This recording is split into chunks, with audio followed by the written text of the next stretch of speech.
Հեթանոսական ժամանակաշրջանից այս ձորակը եղել է բնակելի վայր։ Այս ձորակով ժամանակին փոքրիկ գետակ է հոսել։ Անհայտ պատճառներով փակել են ջրի ակունքը ոչխարի բրդով եւ վրան հող լցրել։ Տատիկս որ գնում է բանջարի իրեն թազահար ժամանակներ։ Ուրեմն գալիս է այս տերիտորիային, որ գետը հոսել է։ Դե արդեն գետը չկարողա կատարել, բայց որտի բանջար հավաքեն, դեն են բուրտա։ Բուրտն են անում, հանում են բուրտը ինչ։ Աղբյուրները ցամաքացնել են թուրքերը, որ հայերին խեղտած պայեն։ Եվ այդ բուրտը, ասում եմ մեր շոկները բուրտը շլագինք եկան, կաղցանի տեղ եկան, կերկորել տարանք բուրտը, տեղաշորտ հազակցեցինք։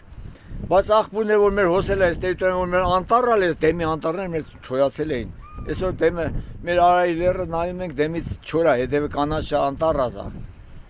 Ինչի որտեղ ցամաքացնել են աղբյուրները։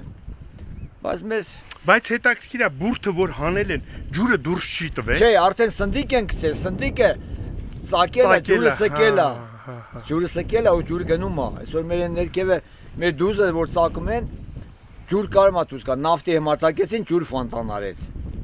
Մեր դուզը որ հիմա լիճ են սարքում այդ տերիտորիայում, ծակեցին ջուր դուրս եկա, բայց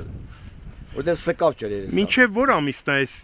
առվակը մնում։ Այս առվակը էսա մի ամսից կցամաքի։ Մի ամսից ցամաքի, որտեղ ձան հալոսն է իջնում, սա։ Դե արդեն հետևում լացուն կա։ Հա։ Այդ հետևի ջրերն է քաշում, գալիս առվա։